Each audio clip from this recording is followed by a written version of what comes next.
What's up guys, this is Jason, creator of IdleCam. Today I'm in Yangtai Mountain in Shenzhen, just for a little hike. So today we're going to talk about what is a vlogging camera. First of all, I guess we're going to start off at the beginning where a lot of the vloggers are using these bigger DSLR cameras. Back in the days, like 5-10 years ago, there are not a whole lot of good small cameras, so you had to default to these bigger DSLR cameras for a couple of reasons. One, a larger camera gave you more stability because the weight of the camera will actually stabilize the footage. Because back then, with cameras like smaller cameras like GoPro or any other small cameras, they bounce up and down a lot, so your footage is not going to be very stable, and you know, it's not going to be fun for viewers. So that's why you want a larger camera, and also why a lot of the the bigger older channels, they tend to use large DSLR cameras. And I know some people are like, hey, you get better quality with DSLR cameras or bigger cameras.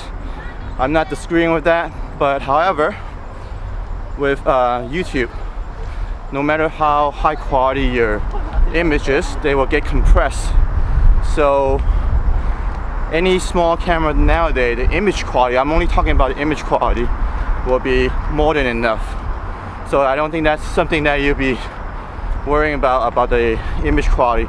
What you're going to be more worrying about is, one, the stability of the video, and the other thing is the audio and how easy it is to film. You know, how easy it is for you to pull it out and film and not have to like carry a whole camera bag of camera gears in order to vlog to get the quality you want. So DSLR, here's a couple of things about DSLR. They're not going to be for most of you guys, because I would say only a small percentage of people who really understand DSLR and know how to really get the added benefits. Because for regular people, he's just not going to see the difference. No, I mean, understand enough to get the camera and ooze out the extra benefits from a DSLR camera. So I would say for most of you guys, would definitely look for a smaller setup. And here's one thing, for vlogging to look natural, like a lot of people back then with the DSLR, they would be reaching out with their hands holding the camera. So this, I don't think it looks very natural, and with a 2 to 3 pound DSLR camera on your hand, you're gonna get tired really fast. So what I really prefer is a selfie stick. A selfie stick, you can see my whole body is more natural looking. I look like I'm just walking and filming myself, and I'm not like like holding a camera and shaking my hands. So that's one big part. You want to use a selfie stick for most of the situation, unless some places like the recreation places, a lot of amusement parks, they won't let you bring in a selfie stick. Then I would use a hand, right? I would vlog like this because you have no option. But otherwise, I would definitely prefer a selfie stick. But here's something that you need to understand. IdleCam only weighs 9 ounces, about 275 grams. But once it's on the selfie stick, it's no longer 9 ounces. It weighs more like about 2 to 3 pounds, 2 pounds, maybe at least 2 pounds. That's how it feels like, because you have a leverage. And I try to put most of the weight on my waist, so because I have my hand kind of against my waist, so a lot of the weight is distributed onto my body, so it doesn't feel as heavy. And you're gonna notice, like in a 15-minute vlog, I would be changing hands every maybe 5 minutes or so, because even a 275 gram 9-ounce camera feels like really heavy after a while. So imagine you have to hold it out there like this, or imagine you have to put a 2-pound DSLR on the selfie stick, then you're gonna feel about 4 to 5 times the weight. So that 2-pound camera will weigh about 8 pounds, 9 pounds. So I don't think most of you guys will be able to hold the camera for more than like a minute, so without burning like crazy. So I don't think that's fun. For me, I need to like really relax to be able to talk to the camera. If I'm like feeling that weight and my whole mind is like, wow, this is heavy, I don't think I'd be able to talk naturally. So I would say most guys, DSLR is not an option, and plus DSLR is really expensive. We're talking about anywhere from you know, $1,500 and above, and we're gonna go over some cheaper option. I think there is some good cheap option for people who are, you know, really like image driven. They want to like the best pixel, like every tiny little pixel have to be the, you know, the best. So we're gonna go over another option for people who are looking into a larger camera. But here, you know, DSLR, they don't have a gimbal, and their image stabilization, the EIS, tend to be pretty weak, and you get a lot of wobbles. And as of now, their EIS haven't catch up to cameras like GoPro, the lighter, smaller camera. I don't work on EIS, so I'm switching hand right now. I don't work on EIS, so I don't know what the exact issue is. Maybe the larger sensor, it's harder to correct all the pixels. So DSLR stabilization, the in-camera stabilization tend to be pretty weak. So you need a gimbal, a 3-axis gimbal.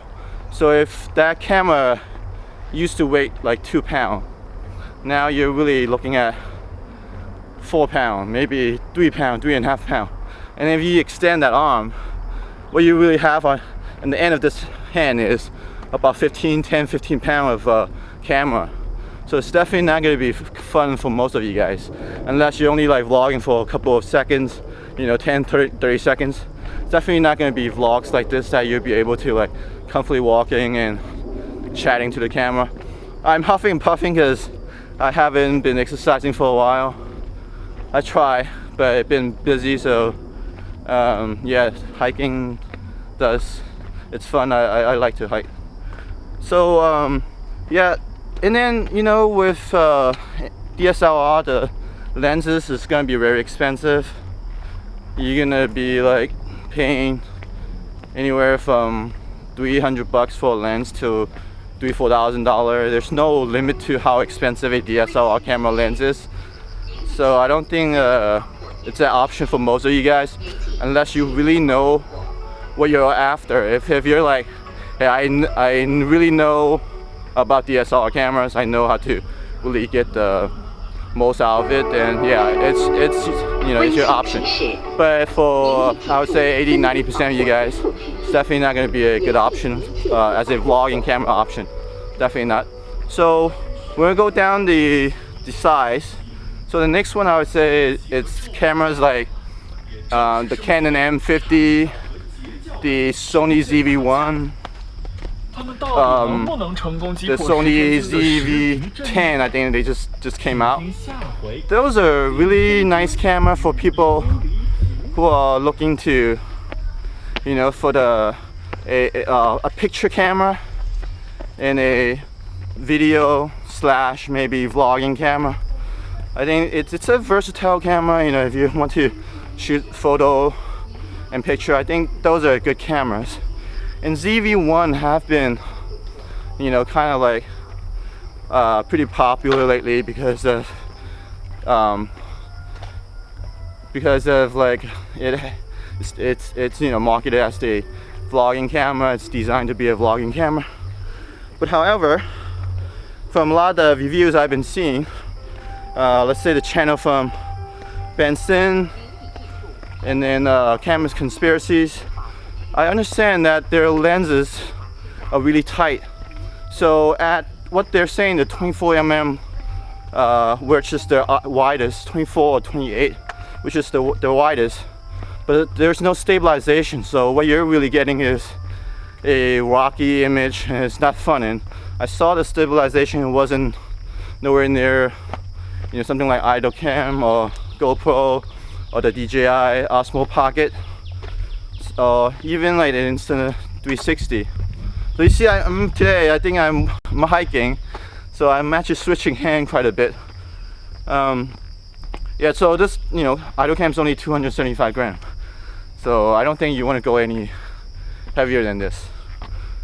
So the ZV-1, the biggest thing with it is it crops in too much. This is a 60mm lens.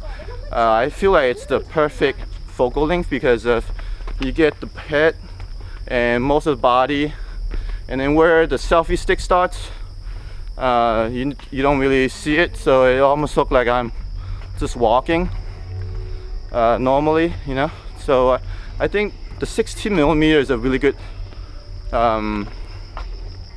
really good focal length. And then the 35 is really tight. IdoCam actually have a 35mm lens. So later I'll show you guys how a 35mm lens looks like. The ZV-1 is not a 35, but if you want to utilize its stabilization, it needs to crop in to adjust for all the movements. So that 24mm lens turns into a 35mm. So, and what, you know, a lot of people are like, hey, you know, I like that bokeh, that softer, you know, that softer look, all the tension is going to be on the face. I get it, you know, a lot of people say it's more cinematic to have, you know, like your face kind of, your face in focus, the background kind of blur out. I don't know about you, but like my feeling is vlogging is about bringing viewers with you onto the journey. So I actually want them to kind of see what the surrounding is, and I don't want, like, you know, I don't have a very pretty face, so I don't want people to kind of like focus on my face and everything kind of blur out. I would much rather that they are enjoying the scenery. I much rather they are like, you know, like they hear the content, they see me, you know, overall, but also they actually get to enjoy the view of it. Because, you know, like with IdoCam, you see the background is flowing, so it's not very distracting. You don't need to blur it out. But if, let's say, your camera is shaking left and right, up and down all the time, then I could see why you would want to blur out the background. But I think it's not a very good strategy, because for most people, you know, including myself, that if you don't have a very pretty face, I'd rather just have people like enjoy the view, and so, you know, you're not really focusing on the face the whole time, and, you know, people get bored after a while watching your face. And then here's the thing, right? The camera, there's two things a vlogging camera should do. It should reduce resistance between you and the viewer, and also reduce resistance between you as a creator to the camera. So what do I mean by reducing the resistance? So reducing resistance between the viewer and you is, one, you need to have good audio. People are not hearing these like really bad audio, so it needs to have a good mic.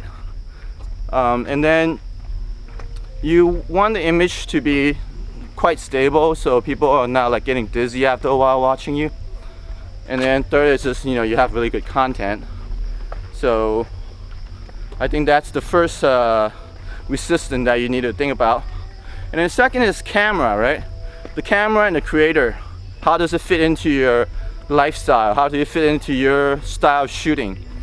So I wouldn't blindly go out there and just get the biggest camera with the, you know, the biggest like lenses and the softest background focus. Really, you have to think about how strong you are. Is your arm able to take care of a camera that's 2 pounds, 3 pounds, and when you put it on the end of a selfie stick, it's going to feel like 15 pounds. So is that something for you, right? And then are you able to really maximize the DSLR cameras, because it's going to be pretty complicated to operate, and if you have to think about it all the time, you might mess up with a lot of smaller cameras, it's just a click and go. You don't have to worry about, you know, all the settings, the lenses, the apertures, all that other stuff. So I think vlogging setup is, I would much rather have a lighter setup.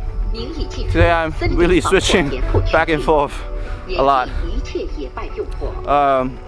Yeah, so you can see I'm just switching like 4 or 5 times already. Normally I switch every 5 minutes, but I'm hiking today, so maybe it just feels heavier.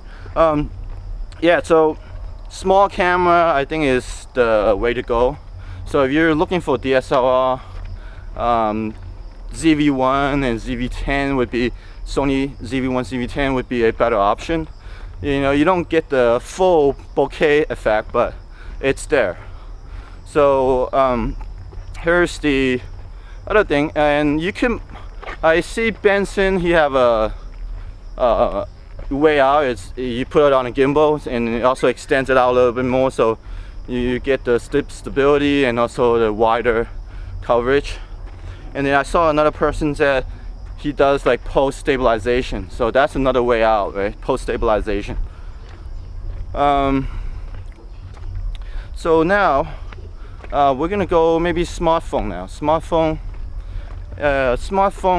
definitely, if you have a nice smartphone like the iPhone maybe 12 or Max, I don't know what else they have, but if you have a really good smartphone, you know, I would utilize it. You know, why get another camera?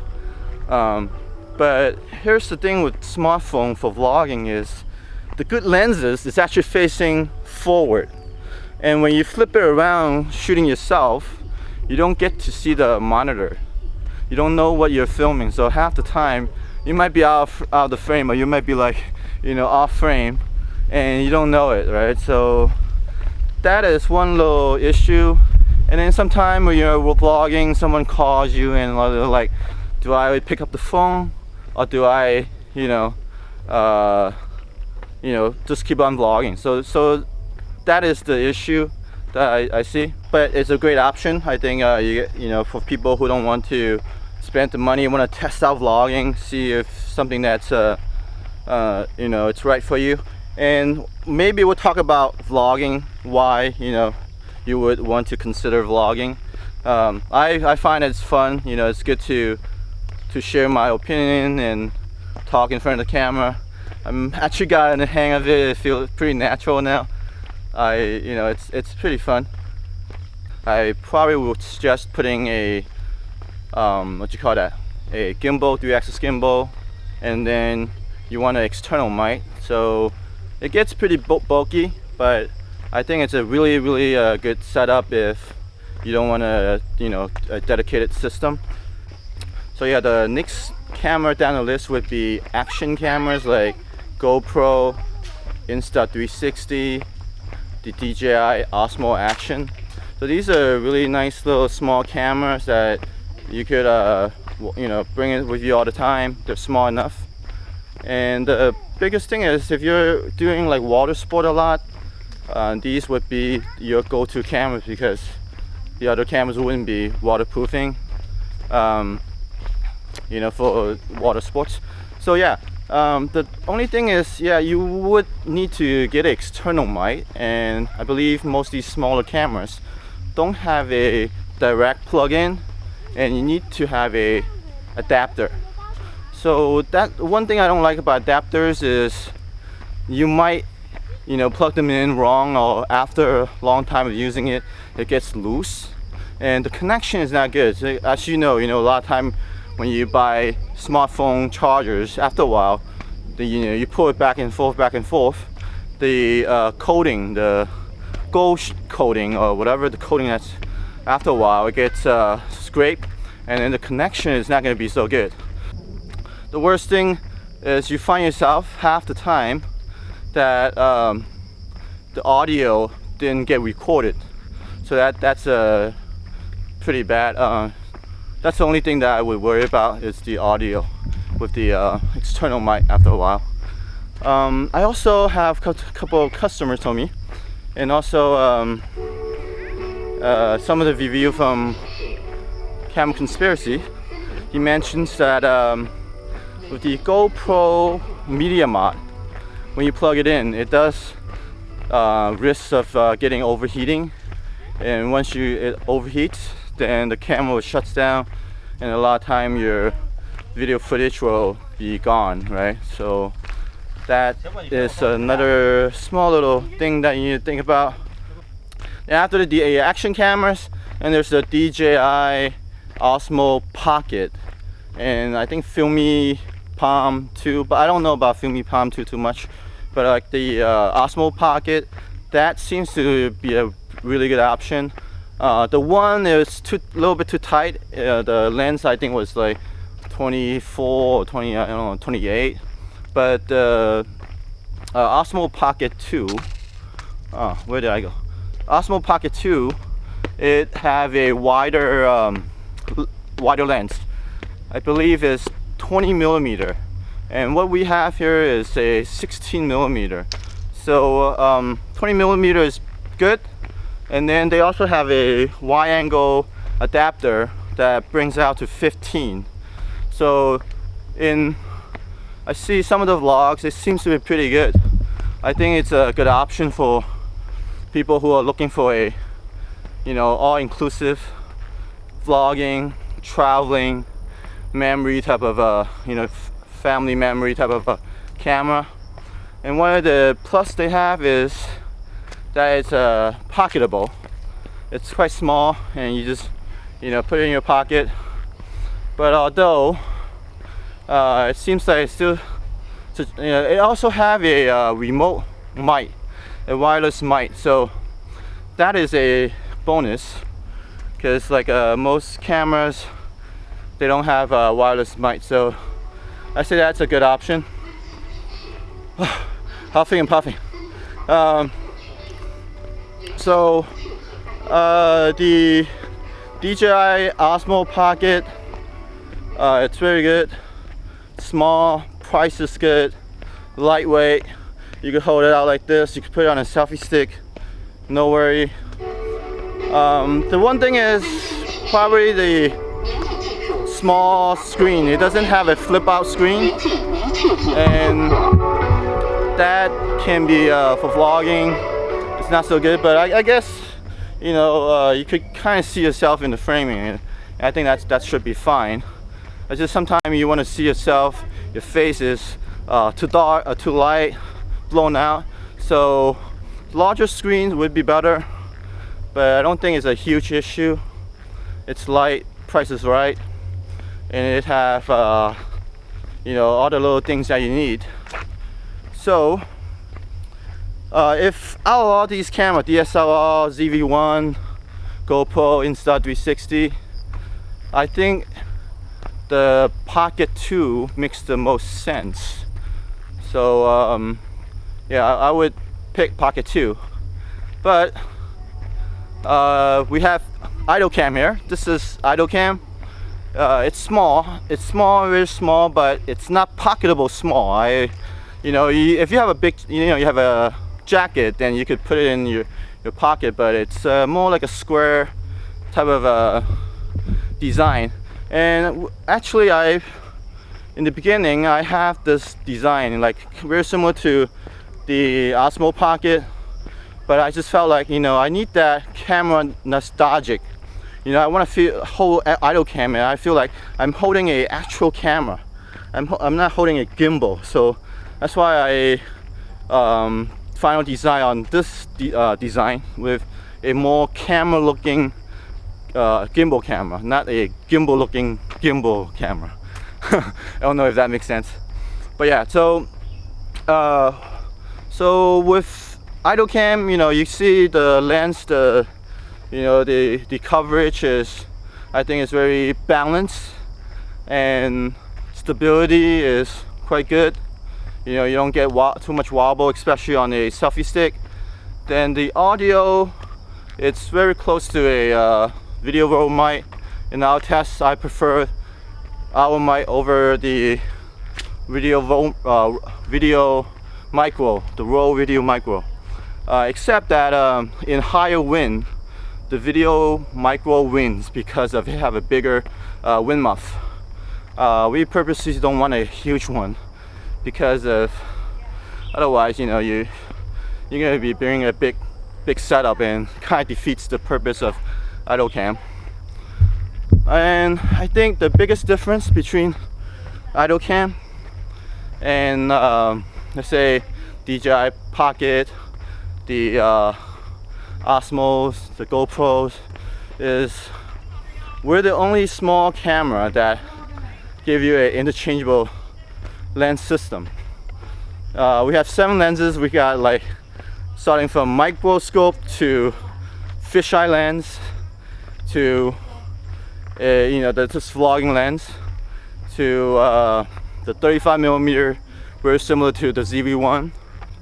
Oh yeah, so the speaker back there is really loud. So yeah, you know, we have the ZV-1 focal length, and we have a 85mm lens.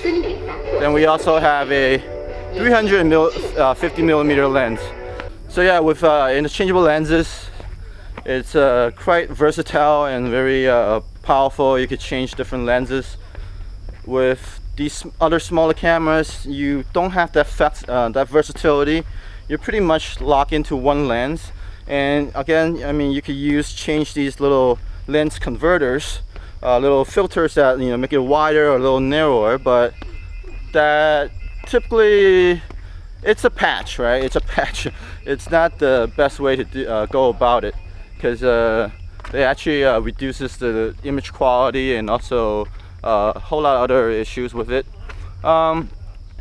So in all, I think, you know, there's if I would pick a camera out of the whole bunch as a vlogging camera, I would go with either the DJI Osmo Pocket if you want something really discreet, small, and put it in your pocket. It seems like the DJI Osmo got it pretty decent, you know, got all the right balances.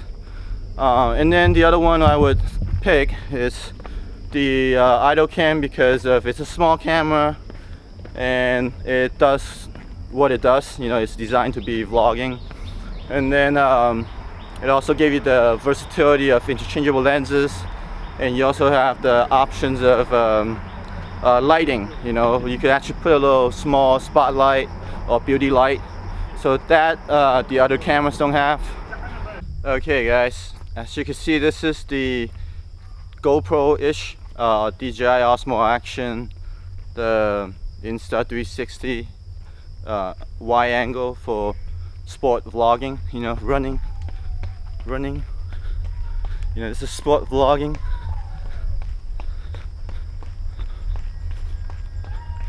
Yeah, so you get the idea. These guys will sound every time you walk by it. It will let you know that you gotta be careful with wildfire. So this reminds you not to, like, you know, lit up your cigarettes and throw it everywhere, because that's what it's doing. So yeah, again, action vlogging for your biking, whatever. So this is a lens that's on idle cam. I'm going to show you the next one is not the wide angle, because the next one is ZV-1, the 35mm. I was going to show you in right now. This is what roughly a ZV-1 would give you. It's, you know, if you have a pretty face, I think it's good, but if you don't have a pretty face, this would be a challenge. Walking down, so yeah, it's hard to get yourself in the frame as well because it's so tight. I'm walking down the stair and I'm bouncing up and down between the camera. It's hard to get myself in the frame. If you're walking straight, it's fine. And yeah, so this gave you roughly how a ZV-1, but get this is a ZV-1 if you have a gimbal on. If you don't have a gimbal, when I was walking down those stairs, you're gonna get these like jellos and, you know, like different just wobbly image, right? More wobbly. It's not really bad. It should be decent, but not as good as gimbal. And if you get used to seeing gimbal images, then it will feel like, you know, not up to par. But yeah, this is roughly the ZV-1 focal length, and this lens is the idle cam 35mm lens. So I have one more lens that I want to try out, the infrared. Hey guys, this is the infrared lens for idle cam. So a lot of if you want to modify your other cameras to infrared, you do have to pay quite a bit of money. So with idle cam, all you need is just get the because we're interchangeable lenses, so you could just change the lens and you don't have to modify the camera. So that's something cool about it. It's really good for if you're doing like hunting, like like camping. If let's say there's no light, pitch dark, you plug in this little lens, and we actually have a infrared beauty light. Not finely tuned yet, but eventually we're gonna have it ready. Yeah, then you could be able to shoot at night, complete dark. The animal's not gonna see it, nobody's gonna see it. Only the camera's gonna see it. So pretty interesting. It's a good effect. It's a nice little different effect. So I don't know, maybe you guys might like it. So this is the infrared, and I'll see you guys next time. Maybe next time we're gonna talk about why you should start a vlog. Yeah, maybe that's the next topic. All right, see you guys. Bye bye.